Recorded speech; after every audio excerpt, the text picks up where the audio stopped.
మమ మాతాపిత పాద పంకజోభ్యో నమో నమః. శ్రీ గురుభ్యో నమో నమః. శ్రీ మహాగణాధిపతయే నమో నమః. శ్రీ వనదుర్గ మహాదేవ్యే నమో నమః.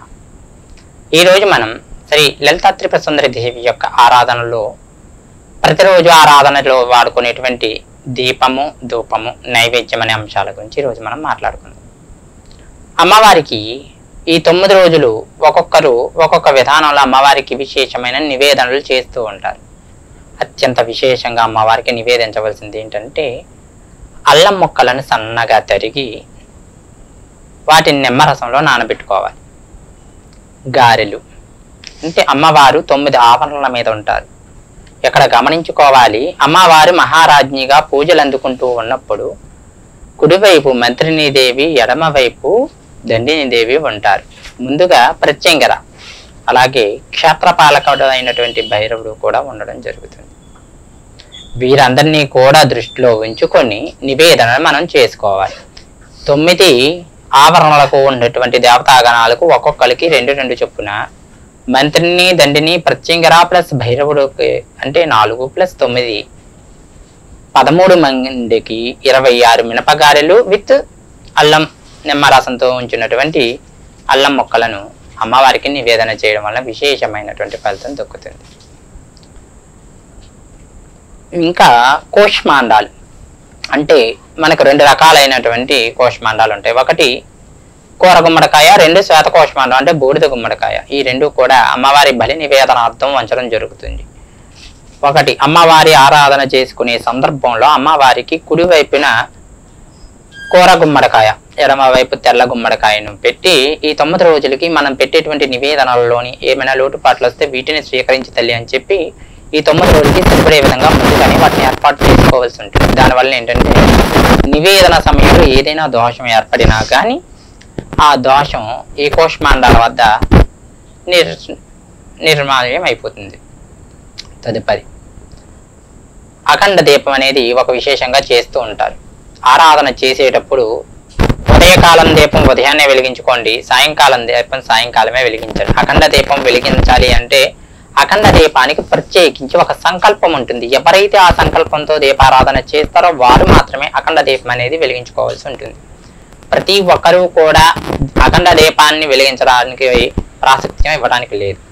ఖచ్చితమైనటువంటి అఖండ దీప స్థాపనకు సంబంధించినటువంటి సంకల్పం చెప్పిన వారు మాత్రమే ఈ 9 రోజుల యొక్క అఖండ దీపానికి కూడా మీరు ప్రయత్నాదులు చేసుకోవచ్చు. తదుపరి అమ్మవారికి విశేషంగా వేయవలసినటువంటి ధూప సామాగ్రి ఏమిటి? ప్రతిరోజు సాయంకాలం వేళ మైసాచి, గుగ్గిలము, సాంబ్రాణి, జటామాంసి, తెల్ల ఆవాలు, తుంగమస్తలు వీటిని చూర్ణంగా చేసుకొని అమ్మవారికి ప్రతిరోజు సాయంకాలం ఆరాధన సమయంలో ధూపాన్ని వేయండి. దేదీప్యమానమైనటువంటి శాక్తేయ శక్తిని స్థాపితం చేసుకోండి. మీ అభివృద్ధికి ఆటంకాన్ని కలిగించేటువంటి పరమంత్ర, పరయంత్ర, పరతంత్ర, పరకుతంత్రాదులను దూరం చేసుకొని మీ అభివృద్ధికి మీరు శ్రీకారం చుట్టండి. అలాగే అమ్మవారి ఆరాధనలో ధూప, దీప నైవేద్యాదుల గురించి మనం తెలుసుకున్నాము. చాలా చక్కగా అమ్మవారి ఆరాధన జరుపుతున్నంతసేపు కూడా సౌమ్యంగా ఉండడానికి ప్రయత్నించండి. అమ్మవారి అరుణారుణ వస్త్రాలలో ఉంటారు. కొంతమంది కలశ మరియు యంత్రము మరియు మూర్తులను కూడా ఉంచి ఆరాధన చేస్తూ ఉంటారు. కలశం మీద ఎప్పుడు కూడా ఈ 3 విధానాలలోని స్థాపితం చేసి ఆరాధన చేసేవారు ఒక ఎత్తు అయితే, అగ్నిహోత్రంలో లలితా సహస్రనామంతోనో లేదా ఈ 9 రోజులు చండీ హవనాదులో నిర్వహించుకునేటువంటి సాధకులు కూడా ఉన్నారు. ఖచ్చితంగా ఎర్రని వస్త్రమును ఒకటి కలశం మీద వంచండి. మీరు అమ్మవారికి వివిధ వర్ణాలు వాడచ్చు. చాలా మంది చేసేది ఏంటంటే అమ్మవారు నీలి రంగు వస్త్రాలను ధరించదు, అలాగే నలుపు రంగు వస్త్రాలను ధరించదనే భావనలో ఉండిపోతున్నారు. అమ్మవారు రాత్రి స్వరూపిణి, రాత్రులు నల్లగా చీకటిగానే ఉంటుంది. గమనించండి. మీరు దేవి సప్తశతిలో తీసుకున్నట్టుంటే రాత్రి సూక్త పారాయణ చేయకుండా సప్తశతికి వెళ్ళడానికే లేదు.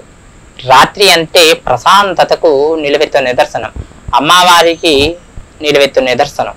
అందుకనే రాత్రి సూక్తానికి అంత ప్రాముఖ్యత దేవి సప్తశతిలో ఇవ్వడం అనేది జరుగుతుంది. కాబట్టి నవమి రోజు అమ్మవారు చక్కగా కాలరాత్రిగా ఉండేటువంటి అవతారినిగా ఉంటుంది. కాబట్టి ఆ రోజు అవకాశం ఉన్నవారు చక్కగా అంచున్నటువంటి నల్లని చీర కట్టి ఇవ్వచ్చు, అమ్మవారి అలంకరణ చేయొచ్చు, తప్పేమీ లేదు.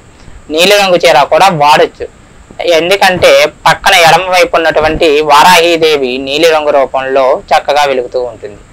ఇలా మనం వాడేటువంటిటప్పుడు ఉపచారికా దేవతలు వాడేటువంటి వస్త్రధారణలో కూడా మన అమ్మవారికి ఆరాధనలో చేసుకోవాల్సినటువంటి ఆవశ్యకత ఎంతైనా ఉంటుంది.